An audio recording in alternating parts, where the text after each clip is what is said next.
My girlfriend told me I needed to grow up emotionally because I got tense every time her ex texted. She swore they were just friends now. Nothing more. I believed her. Or tried to. Until I moved the couch to plug in the router and found a box of men's underwear I definitely didn't own. So I did something mature.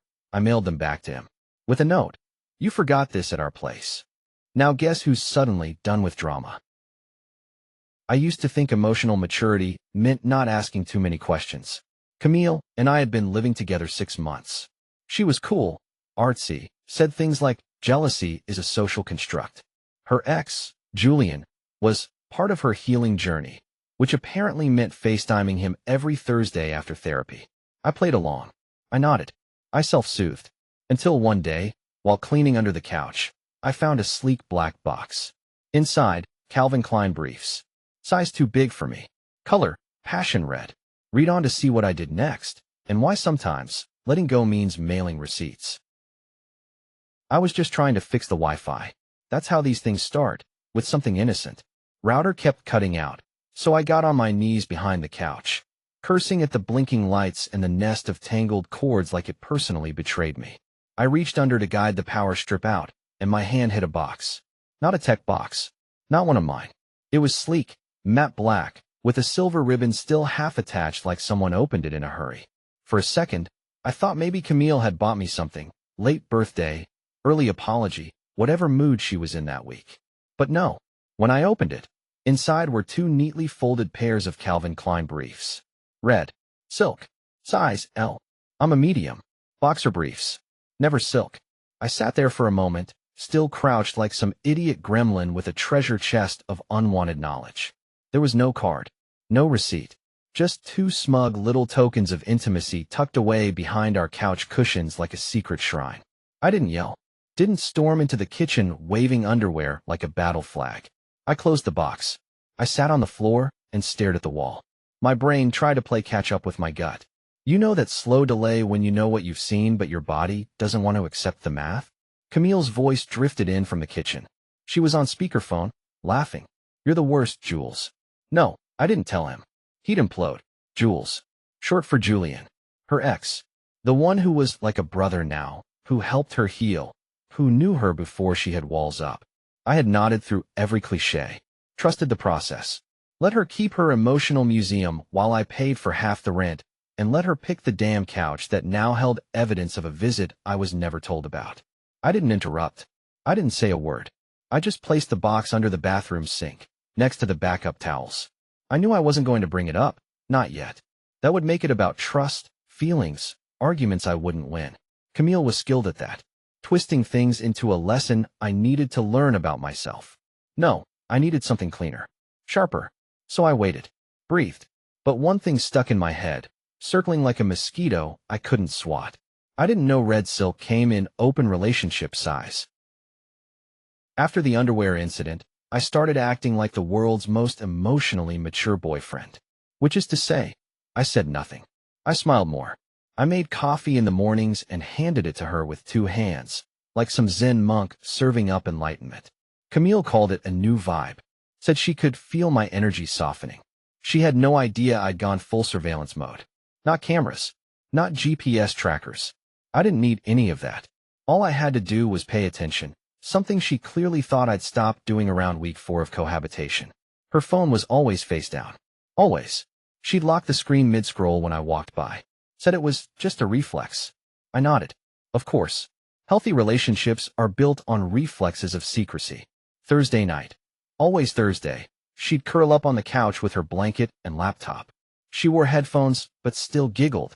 The kind of laugh you don't fake when you're texting your dentist or watching cat videos. One night, I asked what she was watching. Just clips. Dumb stuff, she said, minimizing the window so fast I saw the flicker of a face. A man's face. Memes. I asked, voice light. From the book club group chat. Book club. Right. Where apparently Tolstoy-inspired Zoom calls that ended with love ya and blowing kisses. I didn't press. I was collecting data now, timestamps, patterns, inconsistencies. Camille always said I was too analytical, like it was a flaw. I used to apologize for that. But now I realized, logic was the only thing that could save me from gaslighting. She had this way of framing everything I felt as overreaction. Jealousy wasn't just jealousy, it was immaturity. Suspicion wasn't suspicion, it was trauma projection. I was too linear for her fluid sense of love. But love isn't fluid. It doesn't slosh around on red silk in boxes hidden under couches. I started noticing her wardrobe changes before those Thursday calls. Hair done, lip gloss on, a spritz of perfume I hadn't smelled in months. I once asked, casually, "You going out?"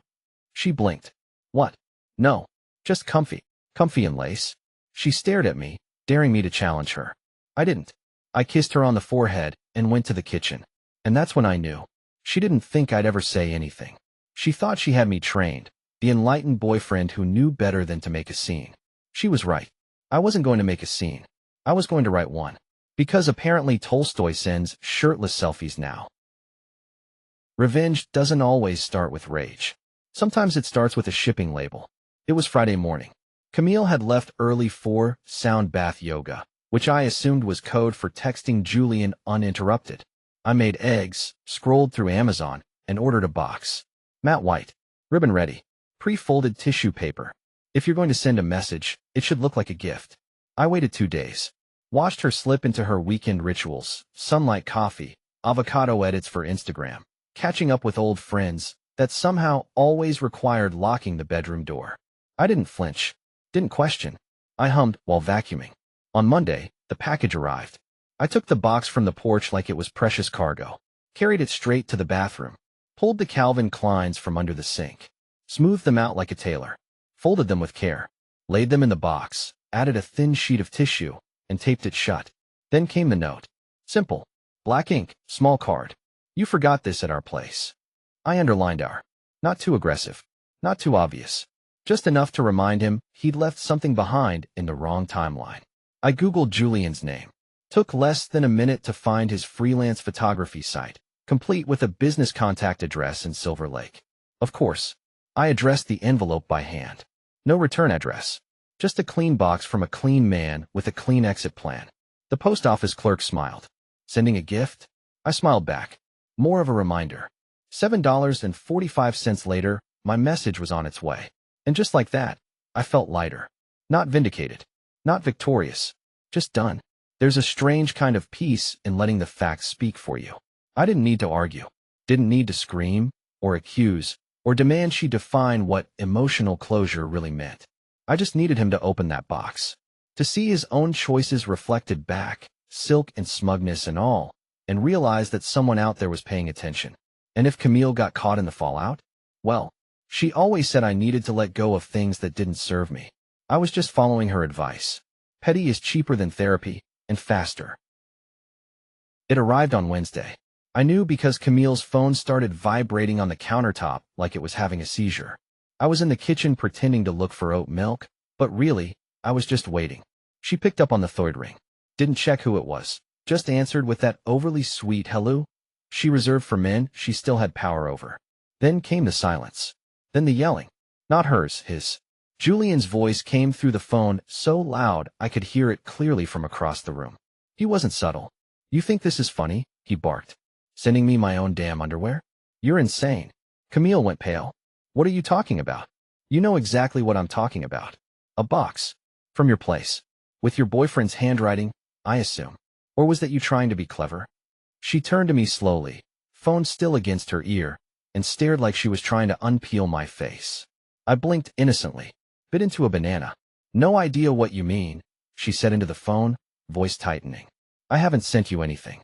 Julian cursed, said something about boundaries and drama, and hung up mid-rant. She didn't move for a moment. Just stood there holding the phone, breathing shallow like she'd run up the stairs. Then it came. "You sent him something," she said, voice flat. I furrowed my brow. "What? Don't play dumb."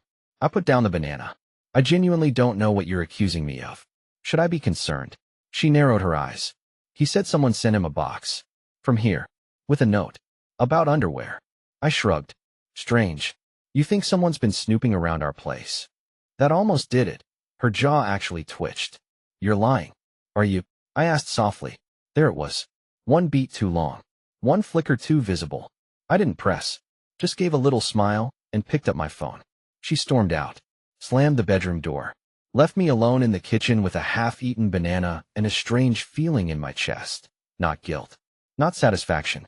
Something better. Clarity. She always said I twisted things. That I overanalyzed. That I was the one inventing problems that didn't exist. And yet, here she was, unraveling from a single, silent gesture. No confrontation. No drama. Just a mirror, held up with postage and a bow.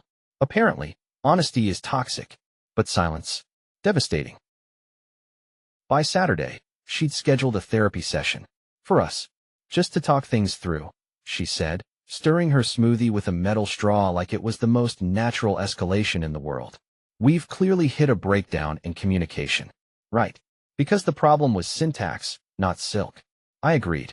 Smiled even.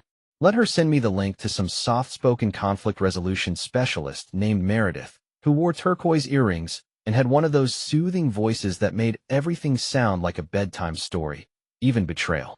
Camille did most of the talking. She talked about how she felt ambushed, how something unspoken had shifted in the relationship, how she wanted openness, but lately felt policed emotionally. Meredith nodded. Can you give an example? Camille exhaled, as if this pained her. Well, recently, there was a moment with my ex. Nothing happened, but something private was violated. There was the gesture. It felt humiliating. Meredith turned to me. Do you know what she's referring to? I shook my head. Not specifically. Camille gave me a look. The kind you'd use on a toddler pretending they didn't steal the cookie. She kept going. Said she'd been afraid to tell me about staying friends with Julian because I'd always been weirdly threatened by men from her past. That I had a possessive streak masked as humor. That I didn't say jealous things, but I implied them. Meredith looked concerned. I kept my voice steady. Do you think it's unreasonable to ask a partner to be fully present in a relationship? She paused. That depends. Emotional privacy is important. People need space to integrate their past. I nodded. Cool. So if someone finds a box of another man's underwear under their couch, would that count as integration or storage? The silence that followed was golden. Camille stammered. Meredith blinked. I leaned back and let the silence stretch. Eventually Meredith said, I think we're dealing with two very different expectations of transparency. You think? Camille left the session furious. Said I'd embarrassed her. Said I weaponized the therapist. I told her I was just answering a question. She didn't speak to me for the rest of the night. Just scrolled TikTok in bed, occasionally sighing with the volume slightly too loud. But something had shifted. She wasn't trying to defend Julian anymore. She was trying to rewrite the narrative. She wanted to be the one wronged, the victim of passive aggression, of male control. But all I had done was mail a box. In our triangle, I was just the base support. And she still managed to tip the damn thing over. By Monday, the group chat had voted me off the island. I didn't even know they had a group chat until one of Camille's friends, Tasha, the wine-sipping, astrology-spamming one, unfollowed me on Instagram. Then another. Then two more. Like little digital dominoes, all toppling in the name of solidarity. Camille didn't say a word. She just sat on the couch, scrolling with a smile that never quite reached her eyes. Occasionally she'd type something furiously, then lock her phone and sigh as if the world had just misunderstood her again. I asked once, just once, if she wanted to talk. She said, "What's there to talk about? You made a public statement." I raised an eyebrow. "Pretty sure postage is private." She scoffed. "You knew what that would do." I did. I just didn't expect her to turn it into a full-scale PR campaign. It started with a post on her story, a blurry quote card in muted beige. Some betrayals don't leave bruises, but they cut just as deep. Next slide. Gaslighting is when someone makes you feel crazy for reacting to their behavior. No names. No specifics. But every mutual friend knew. And if they didn't, she made sure they got the gist in follow-up DMs. Things have been hard. He's not who I thought. He crossed a line emotionally. I'm just trying to breathe. He weaponized my past. Julian, sweet, dumb Julian, even posted a meme on Twitter. When the clown tries to run the circus. Got 17 likes. 2 from people I once invited to dinner. I didn't respond. Didn't post. Didn't comment. Didn't set the record straight. Because I didn't need to. The truth was already out there. Folded in silk, wrapped in tissue, signed, sealed, delivered. But that didn't stop the narrative from evolving. Now I was controlling. I was emotionally manipulative. I had boundary issues. Amazing how people will believe anything, as long as the font is cursive and the background is beige. Camille started wearing all black. Said it was a reset. Burned incense in every room like she was exorcising my energy from the walls. I watched quietly. Didn't interfere. Because somewhere in Silver Lake, Julian was still holding that box. Still wondering if I'd do more. Still checking his porch before opening the door. And I was here, drinking tea, watching the group chat light itself on fire. Amazing what people believe when you gift wrap the truth. Camille always said I was too methodical. She meant it as an insult. Said I overplanned everything, from vacations to dinner reservations. Said it took the spontaneity out of life. So I decided to give her a surprise. I called the landlord on a Tuesday. Told him I'd be vacating the unit in 2 weeks, and that Camille would be the sole tenant going forward. He asked if she knew. Not yet, I said. But she will. We were both on the lease. But she was the one who'd insisted on this apartment, with its creative energy and good morning light. I didn't argue. Just started making a checklist. I packed a drawer a day. Socks. Cables. The cufflinks she never noticed I stopped wearing. I scheduled a moving van under a fake name. Chose a Wednesday, her longest day out, when she had yoga, sound therapy, and a women's integration circle. I wasn't interested in drama. I was interested in erasure. The night before, I cooked dinner like nothing was wrong. Stir fry. We ate in silence while she scrolled. I watched her face light up from whatever comment thread she was following. Probably someone calling me a narcissist with a vinyl collection. She went to bed early. I stayed up and folded the final load of laundry. At 11:03 a.m. the next day, I closed the apartment door behind me, left one key on the counter, next to a manila envelope with the lease termination letter, signed by both me and the property manager. Inside was also a copy of the dry cleaning receipt for the underwear box, just for fun. A screenshot of the Alexa group chat, where she joked about keeping both men in rotation, and a printed photo of the note I'd sent Julian, just in case she ever wanted to reflect. I didn't sign my name. Didn't have to. The envelope was heavy with implication. Like most truths, silent, but undeniable when you pick it up. No last words. No warning texts. Just space. Empty drawers. Absence. She once said she didn't want me to make her feel trapped in someone else's idea of a relationship. So I left. Now she was free to call, to text, to FaceTime Julian with no headphones. To tell whatever version of the story helped her sleep. Me? I slept fine that night. Turns out closure fits in one box, and it ships. She texted me 3 days later. I'd just finished assembling a bookshelf in my new apartment. Smaller place. Less sunlight. No incense. Her name popped up on my screen like a ghost that hadn't figured out it was dead yet. Camille, you didn't have to be cruel. I stared at the message for a moment. No opener. No how are you. No apology. Just a verdict. One where she still got to be the victim. I thought about ignoring it. But then I remembered something she once told me. If you don't say how you feel, people will fill in the blanks for you. So I decided to fill them in. Me. You're right. I didn't have to be cruel. I chose to. She left it on read. No reply. No follow-up essay. Just silence. But I know her. That silence wasn't peace. It was fury cooling in layers. She would stew. She would rewrite. She'd probably say I had repressed anger, or that I lacked tools for emotional repair. Let her.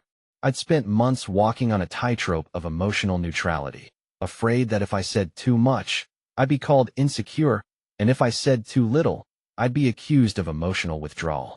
Now I didn't owe anyone my silence or my explanations. I spent the evening organizing my bookshelf. Nonfiction. Biographies. A shelf of novels Camille used to call too cynical. I'd kept one she hated the most, a paperback with a quote I suddenly remembered. Every act of leaving is an act of self-definition. I wasn't interested in vengeance anymore. I wasn't even angry. But I did feel something close to joy when I blocked her number. It wasn't petty. It wasn't reactive. It was clarity. Because the next time she told this story, and she would, she'd tell people I left because I couldn't handle a woman with emotional complexity. She'd call it abandonment. A betrayal of spiritual growth. Maybe even a case study in fragile masculinity. But none of it mattered. Because she no longer had access to my silence, my attention, or my address. Letting go isn't always kind. Sometimes it's surgical. 2 weeks after I moved out, I heard she told people I cheated. Not just implied, full declaration. Apparently, I had emotionally distanced myself, started hiding things, and, according to one TikTok she liked, showed all the signs of an avoidant manipulator. The best part? She told someone I had rage issues. Said I punched a wall once. I've never even slammed a door in my life. But in her version of events, I was an emotionally volatile control freak who finally snapped. She was rewriting the script, and this time, she played the quiet survivor of male toxicity. I laughed. Alone. Loudly.